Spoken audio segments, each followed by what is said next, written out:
All right, so what are your names and what do you do? I'm Dylan. I'm a songwriter and illustrator. I'm Jacob. I'm the songwriter and producer. We are Black Winter Twins. So how did you guys get started with making music? In the beginning, we used to draw and make comic books a lot, and we wanted to find ways to express ourselves differently. We used to like freestyle with our cousins a lot, like when we were younger. And my brother, Dylan, he decided to take it really seriously. Like, yo, what if we actually did this? You know, me, I was iffy. My cousins, they weren't with it, and he managed to convince me to get into music. So, yeah. Why did you decide you wanted to go into music? Oh man, because I felt like I didn't have anything else, quote unquote. Like, I wasn't super popular in school. Like, you know, the shorties weren't coming over and hitting my line all the time and shit. And my main thing was soccer for years, and we got kicked off the team. I didn't really get good grades, so I wasn't getting into the big colleges. So I was like, I'm creative, so let me try this music shit. Why music though? Did you have inspirations? MF Doom for sure, cause most of the time with a lot of the music I listened to on the radio, it was just about like drugs and getting bitches and all that shit. But once I heard MF Doom, he just talked about whatever he wanted to do. Like, he made a song about cookies and made a whole album about just how much he liked food and shit. And it really inspired me because like how weird it was, and it resonated with me. So I was like, yo, I could actually do this shit too. And Joey Badass too, because he's from like the hood type shit, like Brooklyn. He wasn't rapping about that shit too. He was just about hanging out with his friends and shit. Where did you guys grow up? We were born in the Bronx and we moved to Mount Vernon. We stayed there for a little while, and then we decided to move up to Rockland County for a better education. So, How did where you guys grew up influence your music? all the art in Mount Vernon really influenced me a lot. The graffiti. I remember on every Tuesdays there would be a Rastafarian like drum band that come into the park across where we lived. That really inspired my love for drums a lot. That's why a lot of in our music it's like it's mainly drums. Up here, you know, it's always quiet and peaceful and serene. So for example, like Late Bloomer, you hear that combination of like that sweet and savory, like beautiful chords, aggressive drums. So I like to see it as drums, Mount Vernon, Rockland County, the beautiful melody that comes together. How would you describe the type of music that you guys are creating right now?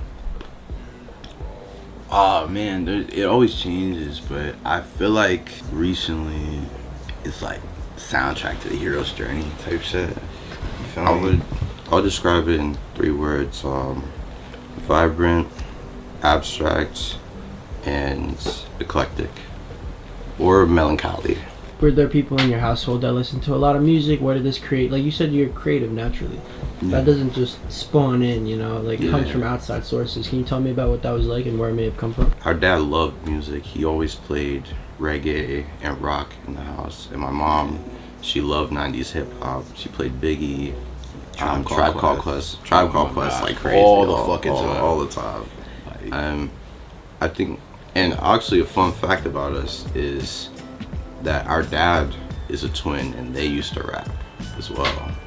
So, but they weren't like super like serious like us, like trying to make a career out of it. They did like just for parties, you know. Yeah, they were just like battle rapping and like DJing and shit.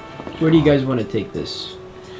Oh man, even though like it's always about trying to be like the illest ever, but I want to influence and inspire people to be able to create for themselves and like follow their own paths and shit.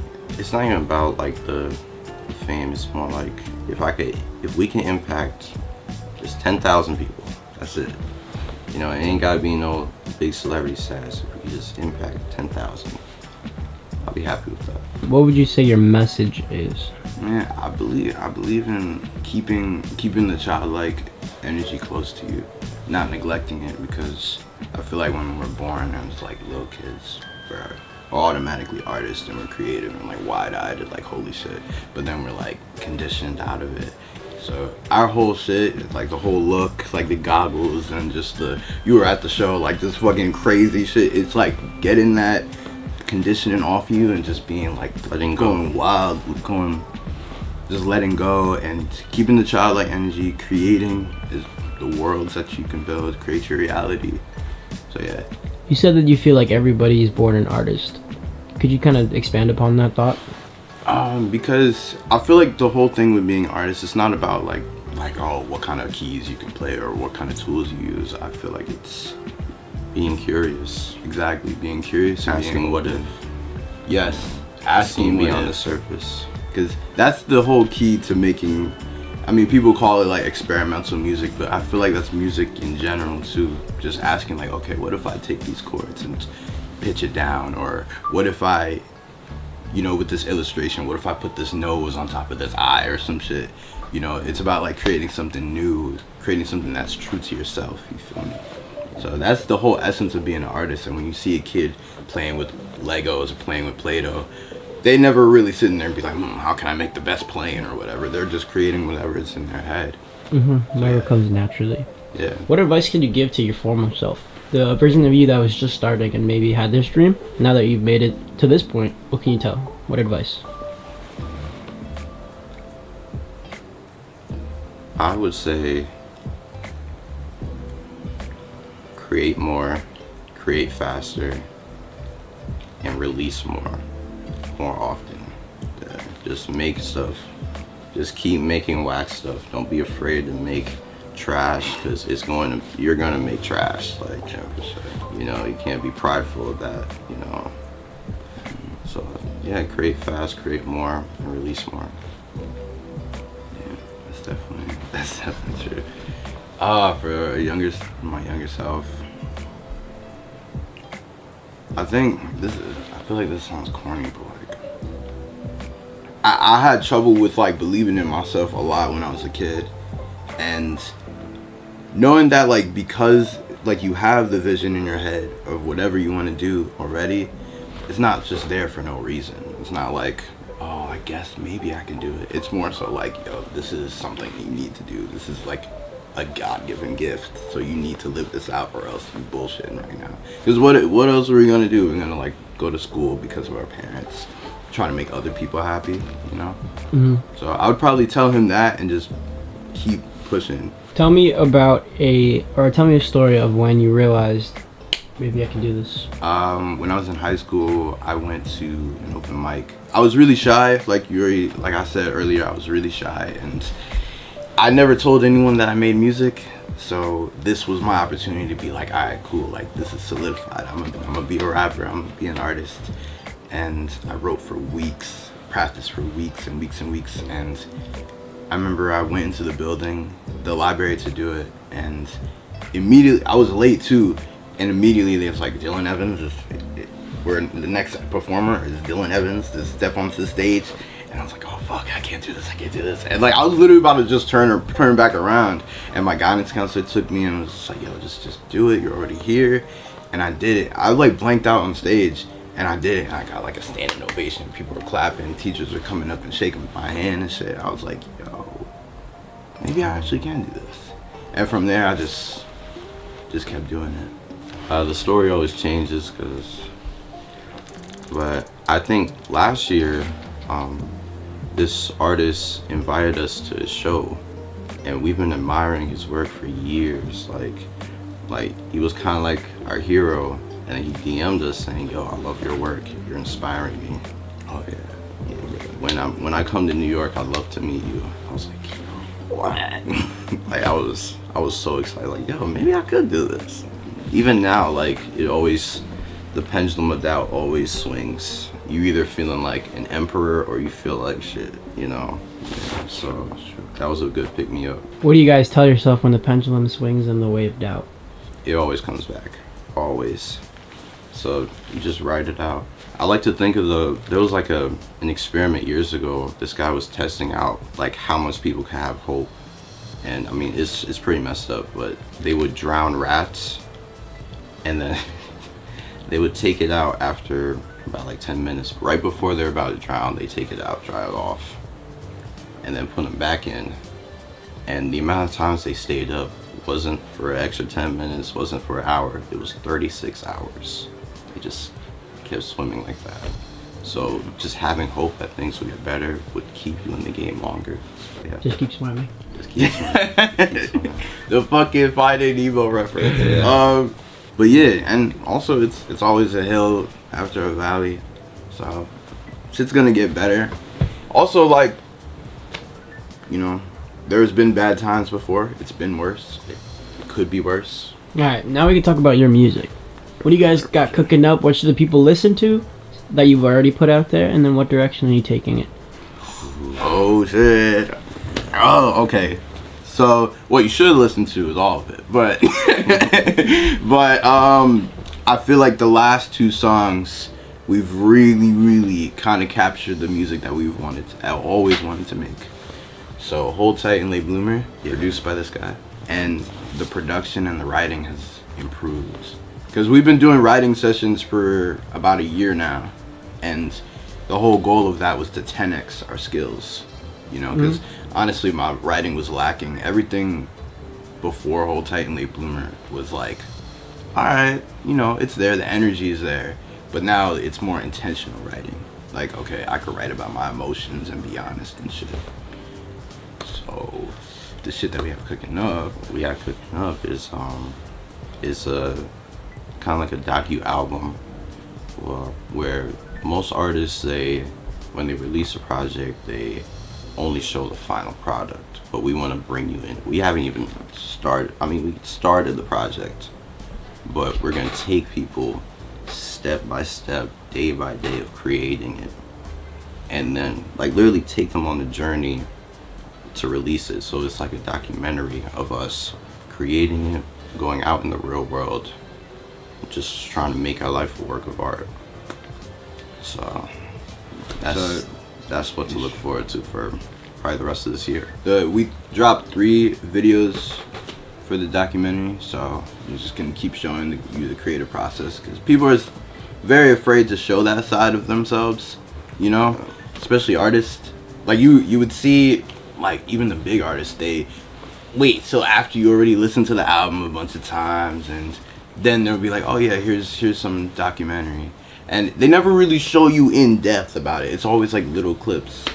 I don't want to, like the Astroworld one, which was a cool ass clip of them like in Hawaii fucking recording No Bystanders, with that song is so fucking awesome.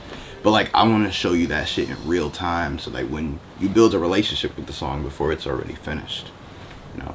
So yeah, You tapped into the creative process, and that was actually one of the reasons I reached out. I saw you guys writing. It was like just writing sessions. yeah. Can you delve in a little bit deeper into your creative process and what the creative process even means to you? I love that question. Okay, so creative process, the way we usually start is Jacob's just the producer. We find a sample, average stuff, but really for me with writing is I love doing cut-ups. Cut-ups are a secret weapon. It's a secret weapon for us because it's by William Burroughs. If anyone, you know. What's cut up? Oh, you don't know cut-ups? Oh shit. Maybe they don't know, you know. Oh yeah. All right. So cut-ups is by a writer. I don't know when. It's some old ass dude. But they are for a writer where he writes out a paragraph and he cuts them up and switches up the phrases to make some more interesting words and more interesting phrases for himself.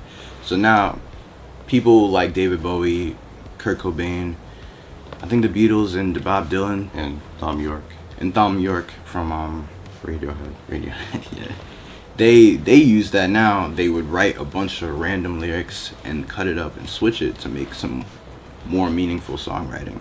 So what I would do, I would take magazines and I would sit down and steal phrases from other articles and shit and use that in my lyrics. I don't know if that's making sense. No, yeah, I've never heard that before. Yeah. Like, I'm learning here. So it's really called building source material. So it's to eliminate that that fucking writer's block, the like fucking like, damn, I gotta think of something. Like, I gotta grab something from the thin air. Like, no, like you sit for like 20 minutes as he's making the beat, grab a bunch of old magazines and like sit there and be like, oh, okay. Like yesterday we were doing a writing session. I found these crazy words: assortment of fizzy people, Cold-hearted, unhealed. Crazy phrases, because the thing is that these are professional writers professional blog writers who trained for years and got degrees, went to college for this shit, and they put it on magazines. Nobody reads magazines, nigga. So you take that for free and take the phrases and use it in your shit. They can't come hunt you down because it's in a fucking song. So, you know what I mean? So it's so good because you don't feel stuck. Now you literally have like a bunch of professional writing, and it's not like you have to read the whole shit. You just open it and look through the passage, and just anything that jumps out to you, just steal it. So yeah. I know that was like super like that, but it's amazing. It's my favorite thing to do. What other little creative process? What about we with beat making? Yeah. This is songwriting. Now we got beat making, producing. Always like to start with creating the chords, but then I download it and I sample myself. Then I sample it again, put it through the SP404 Mark II, just to see what interesting thing I could get with it. You know, I like to add drums even before I like make a piano with drums, sample that, then sample it again to create something new and interesting. The creative process, what it means to me, is being a kid and leaving what other people think outside the door. Know what's hot. It doesn't matter. It doesn't matter what people would like. It's only what's here. I always like to see my songs and everything I do as like a love letter to who I was as a little kid. So always try to be curious, ask what if, what's missing in this world, what's missing in this industry. What do I want to hear? What do I want to hear? Let's look at the music industry right now. You got stuff going on with all this beef. You got a lot of new sounds coming in. What do you think is missing? What do you think? Do you have any strong opinions on what's going on? Beef is so fucking corny, bruh. Like, I feel like, you know, it's definitely for attention grab shit, and these are definitely like planned in like label meetings and shit. Like the whole Drake shit, they probably like, okay, now we're gonna do this beef thing. It's not even really worth paying attention to, because I don't know, it's just drama, and it's easy to like get popular off of drama, sex, and conflict. And if it's not pushing some positive shit or inspiring people, then it's really not worth touching or worth even paying attention to. You know what I mean? But, go ahead. I believe I think the world of social media right now, it's lacking depth, you know. Videos are getting shorter, everything's getting faster. I don't believe attention spans are getting shorter. I think our bullshit radar is just stronger than ever. So when we see something that's like not real, not good, we immediately think it's whack. But when you go in depth, when you be real, be a human being, then I think people will slow down. Like now we're making 4-minute videos. I mean, yeah, the engagement is not low, but that doesn't matter because people are messaging us saying, yo, this is inspiring, you know. Exactly. And depth is more important than the reach. You know? Shit. To add to that, I don't believe that fucking, like you said, like the attention spans are shorter. I feel like, and we don't have to do whatever, because I bet you once this shit, like we keep doing creative process videos and everyone connects to it, all the motherfucking music marketing gurus like, hey, everyone, you gotta start fucking showing your creative process and shit. It's gonna change every single time. And you copying everyone else, what they're doing, you're not gonna get famous or blow up. And even if you have that intention, then it's not gonna hit because it's not coming from here. You know what I mean? Yeah. What direction do you think the music industry is headed? It always cycles. So I do believe it's going to return back to like people being more honest, more vulnerable, because, you know, AI is coming. Exactly. So AI is strictly end result oriented, only product oriented. So there's no process, there's no struggle, there's no conflict, like there's no like, I don't know what I'm doing. It's just, I need a song. There you go. Yeah. So AI is just going to sweep all the people who are strictly product oriented Content creators. and only leave the people who take you through the journey. I feel like humans want to see other humans be passionate about shit. Yeah, it's not about like who has the craziest song. It's just like, even if you suck. Like I posted like what, like this awful, it wasn't awful, but like this video of me struggling to record. I don't know if you saw it or just anyone else, and I was just struggling. I was frustrated, and people hit me and was like, yo, I love that. Like, that's a human shit, because then it inspires someone else to be like, you know what, yeah, I could record, I could make some shit too. Like, fucking yesterday, we don't have a recording setup. I have this field recorder. I crawled into my closet and put a blanket over it. It was just rapping into it. We filmed the whole shit. We're supposed to drop the video today. Yeah. But that's human. That's human. Using resources and tools that you have around you. Because when AI comes, like he said, someone's going to type up a code to do like Travis Scott's song. Print out, boom, Travis Scott's song. But then if you have a bunch of videos of Travis Scott like making the beat, fucking sitting there thinking on the laptop, fucking writing, then you're like, oh, there's a human behind this shit. In your opinion, or off the top of your head, what is a modern day artist? Who's a modern day artist? Wait, who? A modern day artist. Who is a modern day artist? Or what is it? Or what is it? What is a modern day artist? Oh my gosh. I believe a modern day artist takes and uses their resources to their advantage. You know, it's easy to adapt and doesn't allow criticism to get to them. You know, and I think that's the modern day artist. Modern day artist to me is a alchemist, like you said, like making things out of nothing, creating things despite where the wave or where the trends are. They create things that are still impactful to people. So yeah. Bet. Okay, so I'm gonna pause this. Every artist has the medium that they show people and that they pride themselves on doing, whether it's because that's what they want to do their career, maybe that's what they do for money. But what's the other side of it? What's the stuff that you use as a creative outlet, but you don't show people? You just do it for yourself. I mean, honestly, it used to be drawing, but lately, I'm not gonna lie. I mean, now I've been incorporating it in all the music, and people are asking me to fucking do drawings and trying to hire me now, which it's a blessing. But like, I kind of wanted to keep. That's like my way to ground myself. So I guess it's still drawing for me, but I don't know if I want to start having people like hire me and shit. It's weird. For me, it's definitely films. I love just sitting and reviewing them, like just watching and reading like video essays about films and what kind of secret messages, secret angles that the directors try to portray. So definitely one day I would like to make a film for sure. Are you involved in the creation or direction of your own music videos then? Oh, of course. Absolutely, yeah. Of course. We tell the director like what we want to see, you know.